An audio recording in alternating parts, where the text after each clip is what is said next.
Hey, my name is Frank Griffin of Flat Rate Realty Group here in Colorado Springs, and you're interested in selling your home for sale by owner, and I'm going to give you some tips on how to do that to make the process as smooth as possible. So thank you for looking at our video. Make sure you subscribe, give us a thumbs up if you like it, and if not, don't give us a thumbs down, okay? Just move on. All right, well, here are some great tips. The number one tip I can give you is make sure you declutter your home. Moving things off top of the refrigerator, taking off the magnets on the fridge, moving coffee pots, moving pots and pans off the countertops. Try to make it as simple as you can in your home, so when the potential buyer goes to your home, they can imagine their things there. It's always a bad feeling when you're trying to squeeze through a dining room table to go out the sliding glass door. So let's make it simple and simplify your home. You could also always hire a professional stager.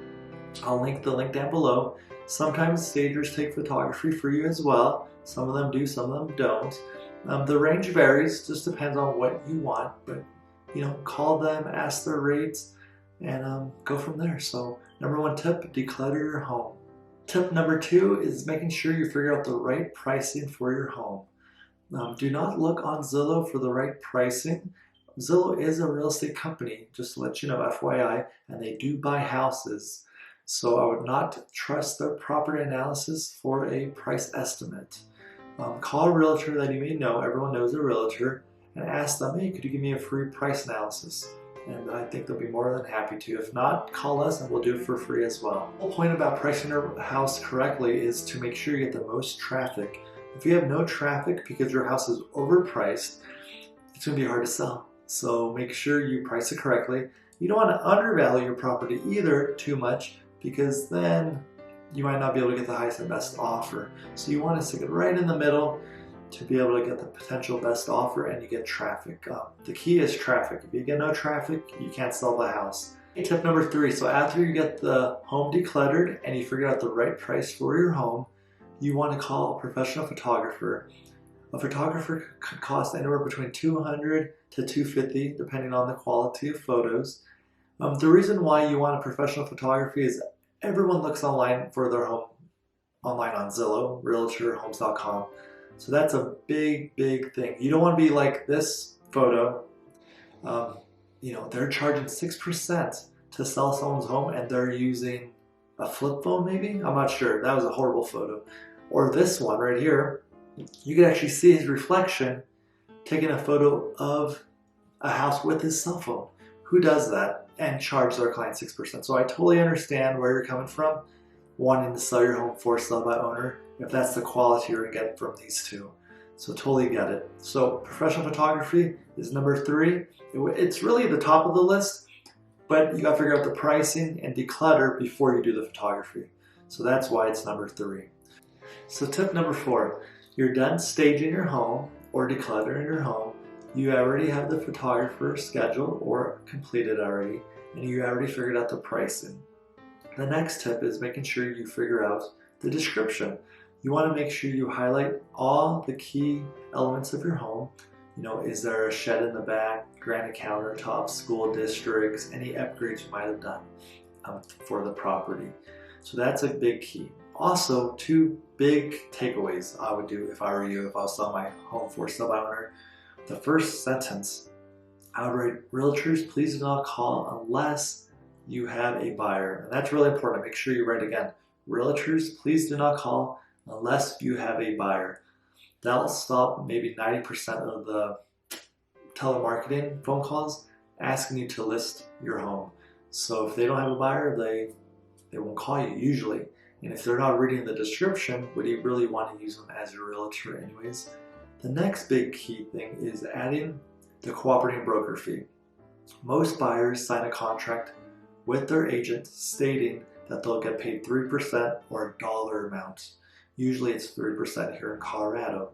So you want to clearly state how much you're willing to pay. Is it 2.5? Is it 3? Is it a dollar amount, $10,000 for your home? So you want to write that on there as well, so when they submit the offer to you, they're not negotiating their commission. You already have it out there what you're willing to pay. So tip number 5, Open houses and house tours of your home. Make sure everyone is pre-qualified before they come to your home. If an agent tells you, hey, I have a buyer that I want to do a preview for, a lot of times they're just trying to go there to see your home and try to have you sign a listing agreement. So if they do that, make sure you tell them no, or please send me the pre-approval letter that you're actually working with this client. A lot of times realtors will come to your home stating they had a buyer, but they weren't able to make it, and you're doing a tour for potential buyers. They'll say, you know, my buyer's not interested in this property, but I have plenty of other buyers interested. Is there a way you could list it with me and I could show them this property? That is a way to just get the listing, and it's not true. A lot of times they're not telling you the truth. Everyone has buyers if you have the listing, right? I can sell your property tomorrow if I have the listing, and if you price it correctly. It's all about being honest, I believe, and if they're lying to you from that point on, you really trust them. So when they say that, just tell them, if you want to submit your highest and best offer, please do so. Another keynote is, if you list your property on a Thursday on Zillow, don't let them look at it until Saturday, and let everyone know you'll review offers on Tuesday or Monday. So then they have to submit the highest and best offer to you.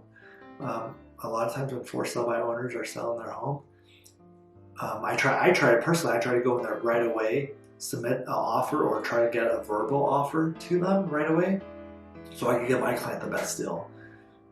It's really hard to negotiate when, you know, the offer is right in front of you and, okay, here's an offer for $400,000. It's what you want, even though the property is worth $420. The realtor knows that, but they're not really going to tell you that because they want their client to win and they want the $12,000 commission. So that's a big thing. Tell them you will review offers if they come in over the weekend on Monday, or after the weekend on Monday. So number 6 is make sure you disclose. There's a property disclosure. You can download one online. If you need one, you can ask us as well, or you can call a lawyer to get a property disclosure. The biggest thing with property disclosures are, be honest.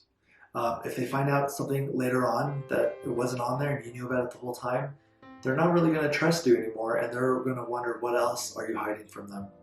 So with the property disclosure, just be honest. It's better to disclose as much as you can, just to be safe. So disclose. Let them know everything, even ahead of time if you can. So that's always a good thing. Tip number 7 is a good thing to always do, is to have a pre-home inspection.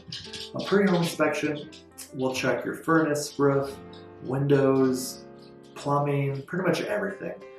So that's a good tip to always get one of those done, just because most deals fall through because of the roof or furnace.